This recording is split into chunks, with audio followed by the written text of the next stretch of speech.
Otep à tous, bien-aimés frères et sœurs. Je voudrais vous parler de deux héros congolais que nous saluons depuis nos positions dans l'Occident. Deux grands héros. C'est-à-dire qu'après Patrice Lumumba, je crois que ces deux-là méritent la palme d'or du patriotisme et de l'amour de leur pays. C'est le général Yakutumba et le général Guidon. Le général Yakutumba est le grand patron des Wazalendo dans le sud Kivu. Le général Guidon est le patron des Wazalendo dans le nord Kivu. Ces gens se sont donnés, ont sacrifié leur vie pour défendre un pays de plus de, 200 millions d'habitants. Ils ont dit, nous allons défendre le pays.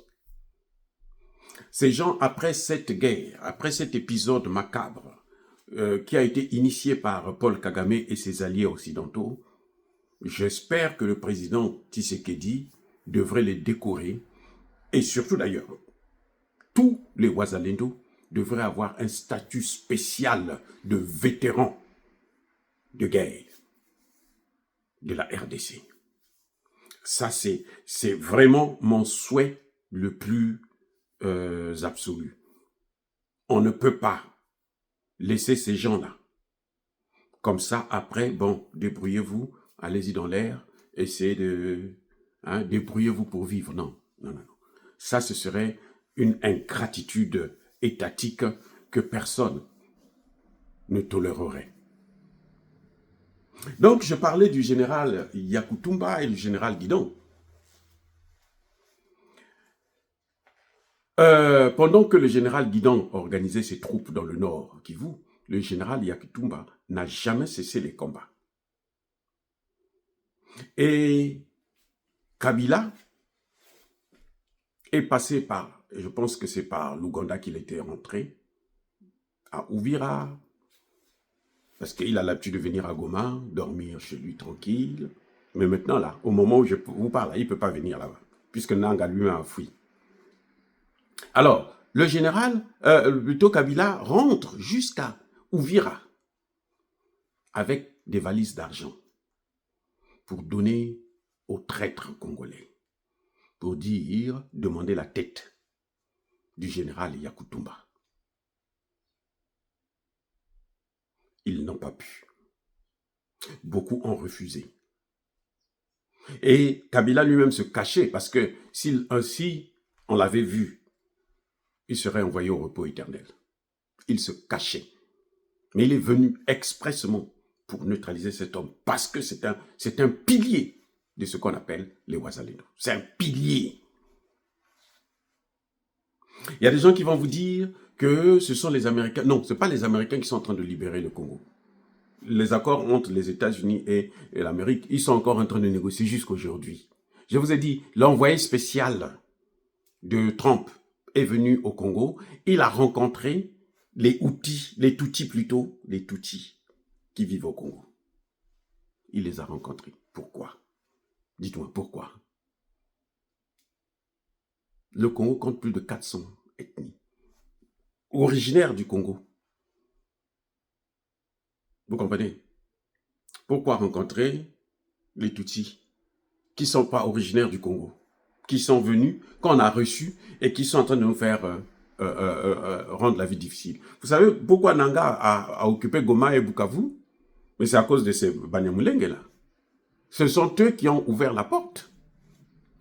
Les plus grands traîtres, ce sont eux. Les Congolais qui sont avec eux, vous allez remarquer, la plupart, ils ont des femmes rwandaises, ils ont ceci, ils ont cela. Les amis. Donc, il a rencontré, c'était parce que, ils savent qu'ils auront besoin de tôt ou tard. Le projet de balkanisation, là, ne croyez pas que c'est fini dans la tête des Américains. Non. C'est ça qu'il est venu faire, là. C'est pour ça que je répète encore, Tshisekedi doit réorganiser cette armée.